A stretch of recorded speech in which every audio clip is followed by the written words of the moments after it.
Vamos fazer aqui um exercício de aplicação da primeira lei de Newton, né? No vídeo anterior nós falamos da lei de Newton, o que ela representa, né? Nós vimos que a lei de Newton trata-se de equilíbrio de forças, ou seja, o corpo não está acelerado. Ele não vai estar acelerado quando ele estiver em repouso ou num movimento retilíneo e uniforme, tá certo? Então vamos supor que eu tenho esse bloquinho sobre essa rampa e eu quero saber quanto vale o coeficiente de atrito da rampa, né? Então eu quero saber quanto vale o coeficiente de atrito aqui da rampa. Bom, primeiramente vamos aplicar as forças ao bloco. Eu tenho aqui minha força normal, né? Que ela é sempre perpendicular à superfície, né? Vou ter aqui minha força peso, né? Que vai sempre o quê? Partir do centro do bloco em direção ao centro da Terra, né? Lembrando, sempre gosto de frisar que a normal não é reação da força-peso, né? A normal é uma força de interação entre duas superfícies, no caso aqui a superfície do bloco e a superfície da rampa, e logicamente vou ter minha força de atrito, né? Aqui.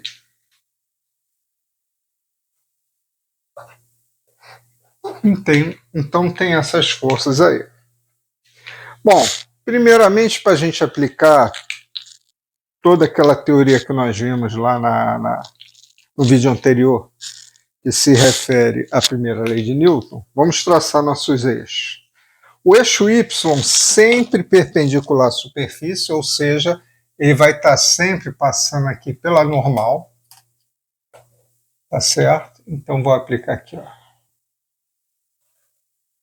em rosa aqui, meu eixo Y, tá certo? E meu eixo X sempre na direção do movimento. Nesse caso, a tendência, né, do movimento não, né? Na direção, vamos dizer assim, do possível movimento, né? Para onde que esse bloco se deslocaria. No caso, ele desceria a rampa, né? X. Isso é só uma maneira da gente saber como aplicar os eixos ali na hora de resolver qualquer exercício que envolva vetores, tá certo?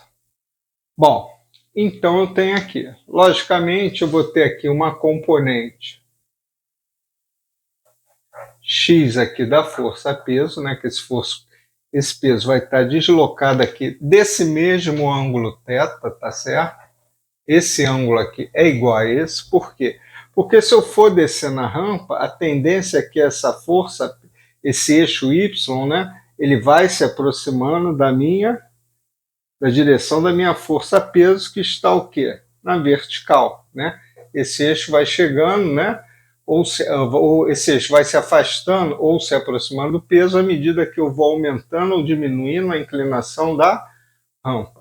Então, a inclinação desse eixo Y tem que ser igual à inclinação da rampa, né? Então, tem aqui. Então, esse ângulo θ é igual a esse. Então, vou ter essa componente aqui que eu vou chamar de Px, né? Da minha força peso. E vou ter essa componente aqui, Py, da minha força peso. A minha força de atrito, né? Ela vai estar sobre quem?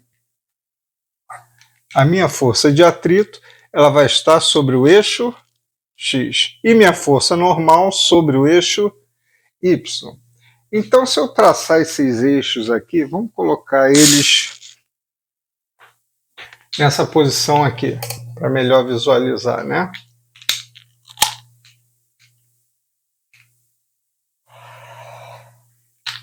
Só para ficar mais fácil da gente ver. Se vocês têm dificuldade em enxergar da forma que está. Então, aqui o eixo Y, aqui o eixo X. É como se eu pegasse esse eixo Y e X e fizesse isso, colocasse na posição. Então, aqui vou ter minha força peso, tá certo? Aqui vou ter minha componente, vou ter minha força de atrito, componente não, força de atrito, tá certo? E aqui eu vou ter minha força normal. Logicamente, essa daqui vai ser minha componente Px do peso, né? E minha componente Py do peso. Bom, a primeira lei de Newton diz o seguinte, que o somatório, que a força resultante tem que ser igual a zero para que esse corpo esteja o quê? No seu estado inercial, ou seja, ou de repouso ou de movimento retilíneo uniforme. Então, né, a gente sabe que minha força resultante, num plano ela teria que ter duas componentes, né, uma componente FRXI mais uma componente FRYJ, mas isso aqui é zero, então implica, né, que essa componente FRX tem que ser igual a zero, né, e essa componente da resultante FRY é igual a zero. Acontece que essa componente FRX e FRY representam o quê? Se força resultante representa o somatório de todas as forças que atuam sobre o corpo, então isso aqui vai representar o somatório de todas as forças que atuam sobre o corpo no eixo X e sobre o corpo em relação ao eixo Y. Bom, então daqui eu posso tirar o seguinte. Quem são as forças ou componentes de força que está sobre o eixo X? Vai ser quem? Vou tirar, né, o vetorzinho, né, a representação, a setinha de cima, que representa o vetor, porque eu vou trabalhar agora com os módulos. Então vai ser o módulo de Px menos o módulo da força de atrito. Isso aqui tem que ser igual a zero, né? Nós vimos lá que a primeira lei de Newton, né, a resultante das forças resultantes tem que ser igual a zero. Então tem que ser, para isso aqui ser zero, tem que ser zero em x e tem que ser zero em y. E aqui, somatório das componentes em y vai ser quem? A normal menos a componente py, tá certo? Isso aqui tem que ser zero.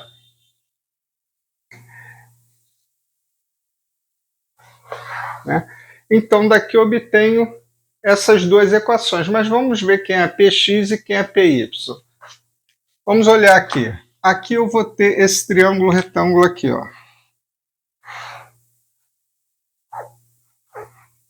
Θ está aqui, né? Esse triângulo retângulo aqui, que visualiza melhor. Então, esse cateto aqui vai ser exatamente quem?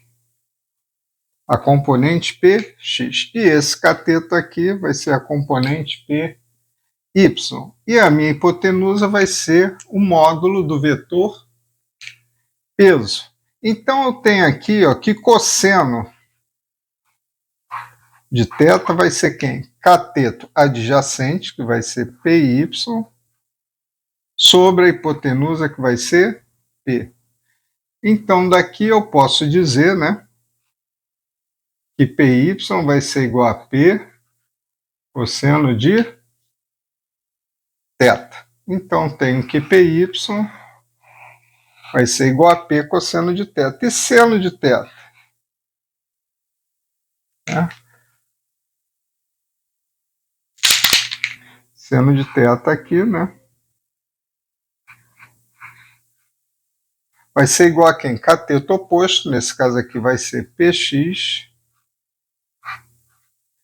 sobre a hipotenusa P. Então tem aqui, né, que minha componente Px, né, passa P para cá multiplicando, vai ser igual a P seno de θ. Tem aluno perguntar, professor, o Px não tem sempre que ser cosseno e o Py sempre seno? Não. Vai depender de onde o ângulo θ, né? Da onde esteja, né, essa inclinação que forma esse ângulo θ. Tá certo? Bom, então vou substituir PY e PX nessa equação aqui. PX vai ser P seno θ menos a força de atrito. Quem é a força de atrito? Vamos lembrar, a força de atrito vai ser igual a normal vezes o coeficiente de atrito, tá certo? Então isso aqui vai ser a força normal vezes o coeficiente de atrito. Isso aqui tem que ser igual a zero. Bom, e agora a segunda equação vai ser normal menos PY. PY vai ser P cosseno de θ. Isso aqui igual a zero. Então tem esse sistema aqui. Dessa equação aqui de baixo, eu posso tirar que a normal vai ser igual ao peso cosseno θ. Então posso substituir na equação de cima aqui, ó, substituir a normal ali. Tá certo? Vou pegar essa normal aqui, né, e substituir aqui. Então, dessa equação aqui de cima, eu vou ter o quê? Que P seno θ menos, normal quem é? P cosseno θ vezes o coeficiente de atrito vai ser igual a zero. Tá certo? Bom, vou passar isso para lá. Esse termo aqui vai ficar positivo, né? Esse aqui é negativo, vai ficar positivo. Então, vou ter aqui que P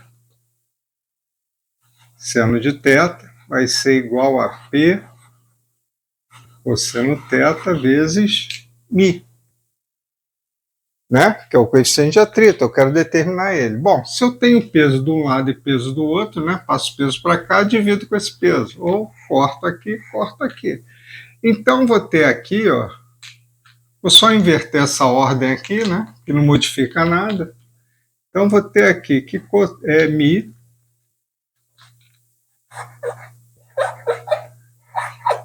cosseno θ vai ser igual a seno θ. Então, vou obter o seguinte. Passo cosseno para cá multiplicando, vai ficar seno θ sobre cosseno θ. E eu tenho o seguinte, que quando eu tiver um bloquinho parado, né, num plano inclinado, isso está me dizendo que essa componente Px vai estar em equilíbrio com a componente da força de atrito. Isso vai fazer com que o bloco fique parado, não deslize. Se essa componente aqui tiver um módulo maior que a força de atrito, esse bloco vai deslizar. Se ele está parado, é que a componente Px e a força de atrito estão em equilíbrio nessa, vamos dizer aqui, nessa horizontal aqui, né, desse plano inclinado. Bom, então aqui eu vou ter que o coeficiente de atrito, neste caso da primeira lei de Newton, né, quando o bloquinho está parado, vai ser igual a tangente, né, do ângulo de inclinação da rampa. Se aquele ângulo for de 60 graus, aqui vai ser tangente de 60. Se o ângulo for 30, vai ser tangente de 30. É só ver o resultado aí. Então, vocês viram que a aplicação, né, da primeira lei de Newton é muito simples. Só colocar todos os vetores mantendo sua direção e sentido no plano, né, traçando os eixos x e y, decompor aqueles vetores, né, que tiverem em diagonal, vamos dizer assim, ao plano, né, como no caso o peso P, né, aqui a força peso P, né, porque ela vai ter essa inclinação aqui, então logicamente vai ter duas componentes, uma componente na direção do eixo x e uma componente na direção do eixo y. Decompôs isso, faz o somatório de todas as componentes sobre o eixo x, somatório de todas as componentes no eixo y, né? Se for primeira lei de Newton, o corpo está parado, ou seja, não está acelerado, então essas duas equações têm que ser igualadas a zero. Resolve esse sistema, né, que é um sistema do primeiro grau, né? Vou ter duas equações aqui, né? No caso, nesse caso aqui seria essa incógnita aqui que eu preciso, que é o μ. Então daqui eu tiro, né, que nesse caso aqui, quando o bloquinho está parado sobre um plano inclinado, o coeficiente de atrito vai ser igual a tangente do ângulo de inclinação da rampa. Muito simples, né? Bom, espero que tenha ficado entendido aí, tá certo? Dá o seu like aí. No próximo vídeo vamos resolver outro exercício envolvendo a primeira lei de Newton, tá certo?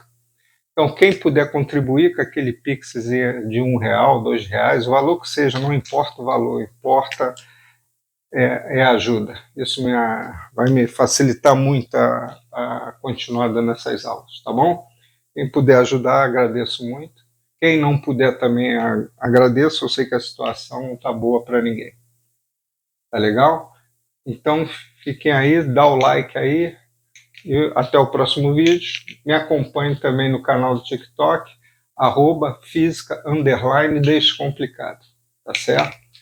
Então, até o próximo vídeo. Valeu!